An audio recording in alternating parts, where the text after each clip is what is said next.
I'm Maynard Eaton, and this is another edition of SCLC Today TV.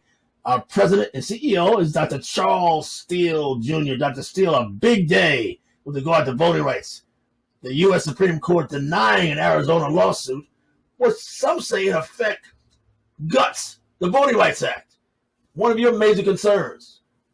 Tell us about what happened today in your estimation. Well, when you say it was a big day, it was a big sad day in terms of the U.S. Supreme Court upholding the restrictions of the legislative act that was passed in the state of Arizona and in many other states throughout this country. What we must realize, and as you know, Maynard, we've been talking about this for many of years, and I'm always redundant about June the 25th, 2013, even prior to that. And I again, with redundancy, I have to say that I've worked very close with Senator Hank Sanders and his lovely wife, Faya Rose.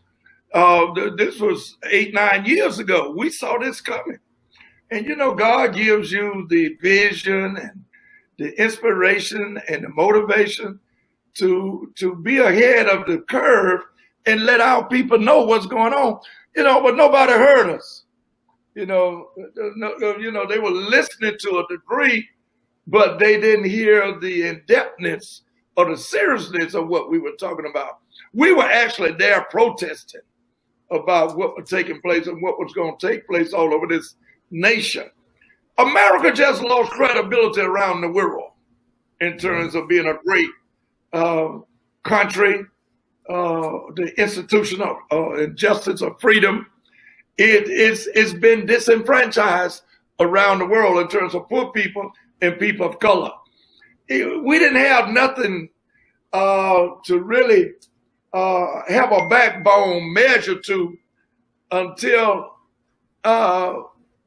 we realized that even Section 2 was going to be gutted, by the U.S. Supreme Court. That's pretty much what they did in terms of what took place today. Section 2 brought about the fact that there should be no intent or no reverse action to any degree to deny people the right to vote, and particularly people of color. Yes, sir, you got a question. But the decision says, according to those pundits, that the makes voting restrictions almost impossible to overturn. That now the only action left is in Congress. That must be distressing to you. Yeah, it's very stressful because you're dealing with a system that Dr. King always talked about that you can't trust. And now the world can't trust you. You're not going to be a world leader no more, And it's very saddening to the heart to know that we got people who represent us and who really can't understand why we call America racist. And the racism within the system is systemic. It is. It really frustrates me, but I have to control my emotions. It's just that we have to do it again. We have to do it again. You're right. The Biden administration, as we know, is suing the state of Georgia for its voting restrictions. But that may be in jeopardy.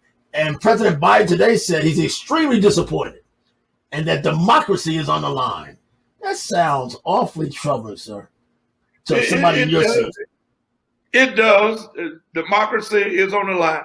But it's also awakening to the fact to let people know, regardless how much you think you have arrived and how successful you are in this Americas of an institution that's supposed to represent holistically the fairness of its play in terms of this systemic aspect of the Emancipation Proclamation, knowing that we came over here through the transatlantic African slave trade and the Emancipation Proclamation.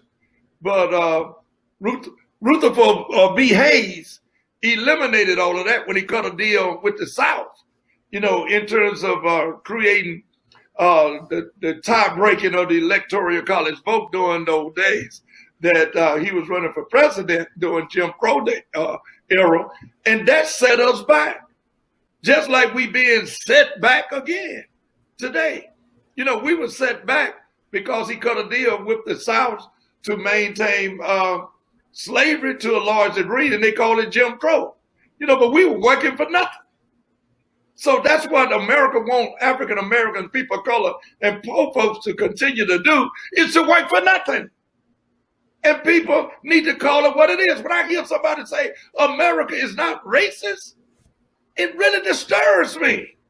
For anyone in a leading position, regardless if it's in the pulpit or if it's on the street corner or wherever you may be in terms of your leadership, even in Washington, D.C., if you say America is not racist, then today should be another lesson for you to understand. But I go back to, I was talking to one of my good friends, say, lesson not learned.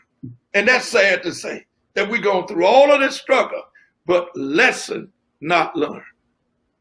Dr. Steele, I heard today, and I thought it was so apropos, 2021, Jim Crow 2.0. Is that where we are? This all That's over where we are. That's where we are. And it just didn't happen today. It was being created all along the way, But we get so caught up in our emotion. We have to start being reactive. We have to be proactive and collaborate. Collaborate. And how do you do that? How do you suggest you do that? Now it's a mere fact that. Go ahead, man. Go ahead. You're joining Martin Luther King III and Reverend Al Sharpton on $1 million voting rights marches across the country. Is that going to help you think? Will that make a difference? Yeah, absolutely. Absolutely. I talked to Reverend Toon in response to Reverend Sharpton and Martin Luther King III invited SCLC on August the 28th. The bill of the 1965 Voter Rights Act was on August the 6th, but the 1963 March on Washington that Dr. King and others led in collaboration was August the 28th. So we signed off and signed on as a partner to support. That's what it's going to take, Mr. Eaton. When you get Reverend Sharpton, Martin Luther King III, Reverend Toon calling me, and also their assistant, Mr. Johnny Mack, who worked with the orchestration of this march. And they said, we want SCLC. We can't do it without SCLC. That's what it's going to take. And I commend them. I'm always there for them, and they're always there for me. We have to be more collaborative in terms of what we do. Collaboration. Are you saying Jim Crow 2.0 means civil rights groups are coalescing again, coming together again, working together again, not in their own self-interest? Is that what I hear you saying, sir? Well, I think we were always complimentary of each other. But when a crisis comes, you call a family meeting. I don't care if you're in New York or LA, all the family come together. Somebody was telling me the other day, saying when they have an emergency in their family, they call the family, and within a few hours, everybody's at the table. We are at the table, but we never left the table. We just going our different ways, having the same goal, but going down different avenues. But you always have to come back to the station. We left the station, going to New York, going to Chicago, going to Atlanta, going to Birmingham, and throughout this country. But now we have to come back to the station with our commitment to stand together and let nobody take us for granted that we are not going to work together. That's the only way we got the freedom, so-called freedom that we have today. The civil rights movement has gone full circle. It's full circle now. It started in Montgomery to Birmingham to Selma, and it went back right next door to Birmingham and Jefferson County in Shelby County, when the Shelby County versus Holder brought about this whole concentration of taking us back. and gutting the 1965 Voter Rights Act. Critics might suggest or argue that maybe it's too late for you and Reverend Al Sharpton and others, that the time has passed. You say? The time has just arrived, because you never rest on your laurels. And the government, I like you, Dr. Steele. I like you. I like you. The government is the enemy. Who's going to give in to the government? It was the government that brought about slavery in this country. It was the government that killed none other than President Abraham Lincoln, if you research it. And it was the government that killed Dr. King. Hello? Let's just be truthful about this thing. So you don't trust the government on nothing. You demand the government to do things for those who've been disenfranchised and those who have been focused upon and targeted to be discriminated against. And that's black folks, Negroes, color folks, and people of color. Let's change the point of view here a second. Being discriminated against for years. Black athletes across the collegiate level, stars, have been used. Their names, their likeness, their jerseys have been sold. All they got was a scholarship, perhaps.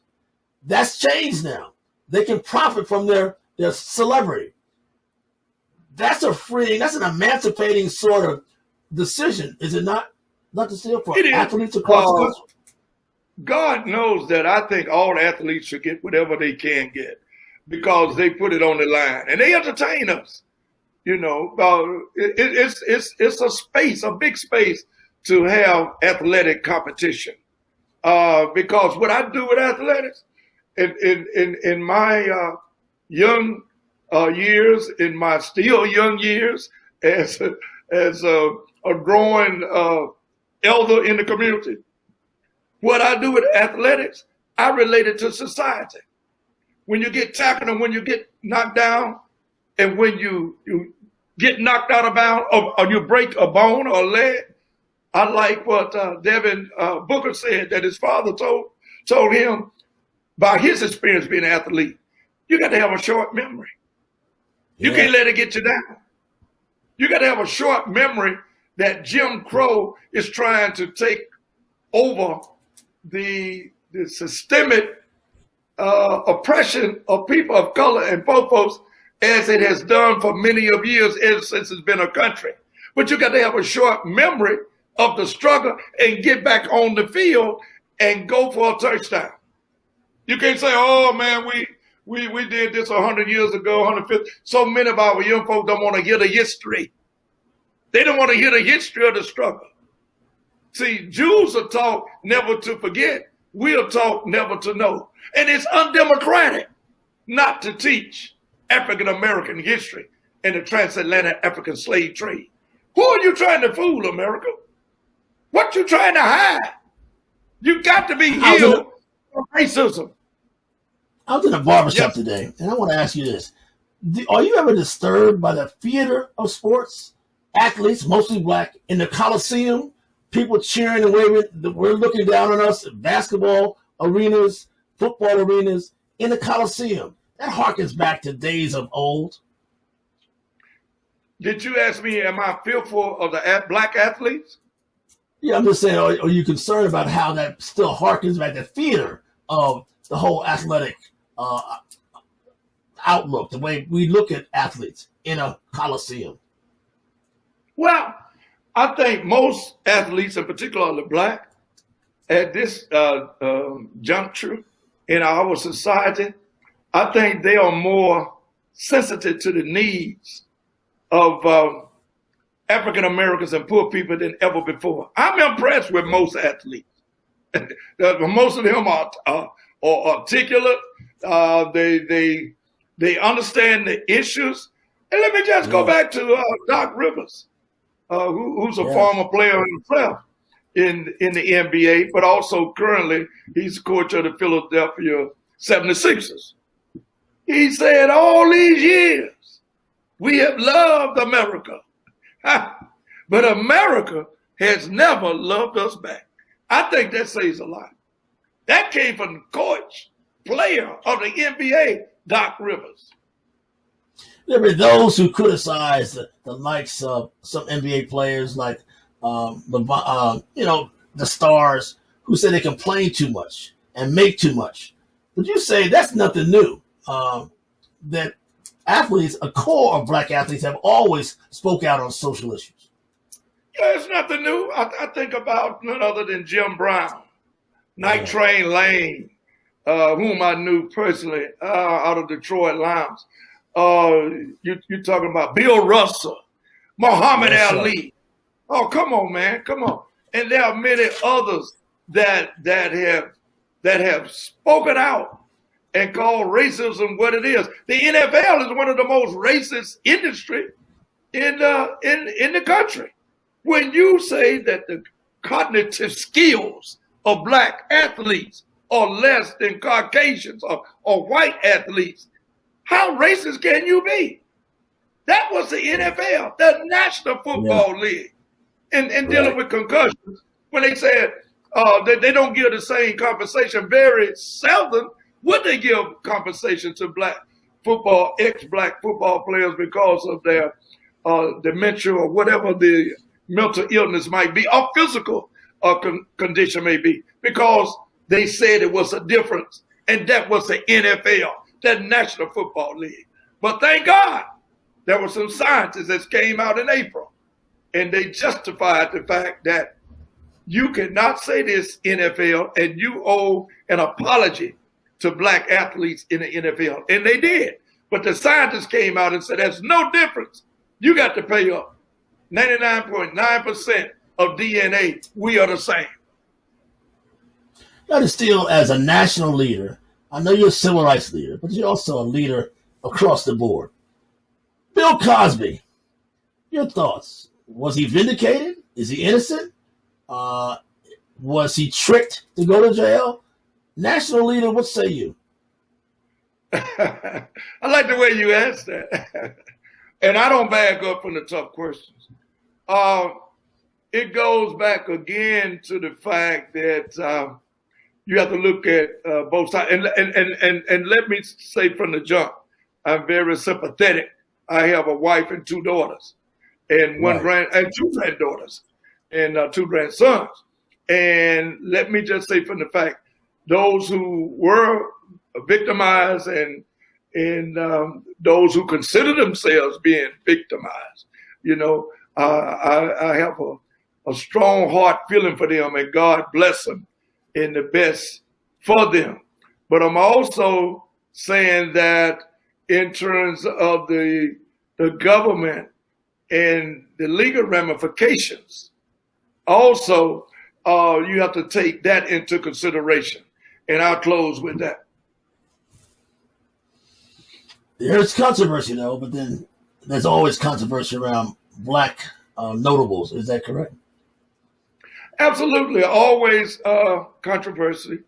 And it's always prejudice because we have never been healed from slavery. It's a misunderstanding with people of color and poor people. And it's also a misunderstanding on the other side of the systemic racism among Caucasian as well as white people. Now, let me just say something since I said that. All white people are not racist. Had it not been for some fair-minded thinking, rightfully thinking Caucasian and white people, we wouldn't be in existence today. So let me just let you know that, again, we talk about collaboration. It's a point where we have to recognize that we can't go forward without collaboration and without us knowing our history. Most Caucasians know where their family roots are, where the origin of their family begun. We don't know anything past maybe great grandmother, great granddaddy. That's as far as I don't even know the great. I just know granddaddy on one side and never met him. Don't even know who granddaddy on the other side is. You see what I'm saying? I want to know that. So I want to go back to the transatlantic African slave trade and come all the way back to the current position and station of life that we are in today. Dr. Steele, I know we're going long, but one thing that always rings in my ear, I hear you saying, relationships mean everything. And that crosses color lines as well, does it not? Absolutely. Relationship means everything. To have the president, the current president that we have, in terms of his sensitiveness, in terms of him even speaking out that we can't tolerate Jim Crow, or we can't tolerate disenfranchisement. We can't disenfranchise people just because they are color, just because they are black, or just because they are of the Negroid race. So that's fairness in terms of an individual, not related to any particular party. And you have fairness in other aspects of politics. But those who are being disenfranchised has a greater responsibility. Like one of my friends told me, I can support you and help you, but I can't lead the march, or I can't be in the march. I can't be in the march still. Y'all have to bring about and stir it up, just as our late Congressman, none other than John Lewis, said. I like when he always said, you got to stir it up. You got to have good trouble. Hello, somebody. Good trouble. And that's what we need to realize with the federal government being not our friend anymore. You're going back to state rights. You don't have the federal government to protect you anymore. So the U.S. Supreme Court can't sit on an island by itself. It's humanistic as well. We got to lead the march and have the march and be in the march on the 28th, August the 28th in Washington, D.C. Not like January the 6th, when you tried to have an insurrection and overthrowing of the government. This really disturbs me, because African American people of color love this country. That's why we're demanding that you be fair and just. We love this country. And guess what? We ain't going nowhere. But we going to stand up. July 23rd, we are going somewhere. We're going to our convention on July 23rd. And many of the issues we talk about now. I almost forgot about telling the people about our convention. You're absolutely correct. You're talking about July the 22nd and 23rd, virtual, and you can be a part. There it is there on our screen. You can be a part of the triple threat in our convention: poverty, the panic, the pose. And this is something that we have really put a lot of work into. And you can register at nationalsclc.org. You need to be a part of this. We have some outstanding speakers. And of course, our chairman of the board, Dr. Maynard Lafayette, is going to be there as well. Ms. Brenda Davenport, who worked for SCLC for many of years. And we recognized Reverend Fred Taylor at our last convention that was actually in place physically a couple of years ago. But now Brenda Davenport is getting her due and well deserved. And many others. We have so many great people coming. We don't have time to just mention all the names. But you must register to be a part of the festivities and part of what you were filming this week. You put on a video program this week that you were pre-recording, were you not? Yeah, you were busy on camera. You were busy on camera. I'm jealous. But well, how you know all of this? You were out of town. I'm a newsman. I'm a journalist. Yes, sir. We pre-recorded my speech and my wife's speech, Dr. Maynard Lafayette, and our recipients of the awards. We have a great media outlet with our people in terms of Rick Clear and Vince Bailey and others. We have a real TV station. Let me just put it like that. We know how to do this because we have the experts, and who's producing this show for us, Mr. Rick Clear, and also Vince Bailey, who helping Rick with the convention. I'm just so proud of the media staff and all the other staff that we have at SCLC. I'm on the staff too. Everybody knows Maynard Eaton. That's why you say, Mr. Eaton, let me just say this. Before we close, let me say this. No, I'm just joking with you. I'm going to just say it on the air. More people have called me and said, you tell, it ain't Maynard no more, it's Mr. Eaton. You tell Mr. Maynard Eaton that he comes across so dynamically and so superbly in working with you on that program. And we just be anticipating that situation where Maynard is really in control of questioning you, conveying the current message that many of people, when they don't get it at Friday, 12 noon, they're going to call Friday at 5 o'clock and say, where is the TV show? We want it.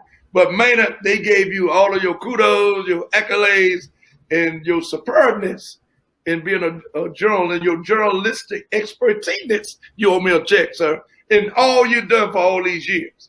And I felt so good about that. Many of people have done that. And I was reluctant to tell you, but God told me tonight, just pour it out there, let him have it. And hopefully his head won't get big. My head's big already. But it is an honor to be on this team with Rick and Vince and all that. That's why I was doing it. It's an honor to be on this SCLC Today TV team. And this has been a good show, boss. Really, I think we talked about a lot of different things. And it was as good as we get. It's what we do. It's what we do.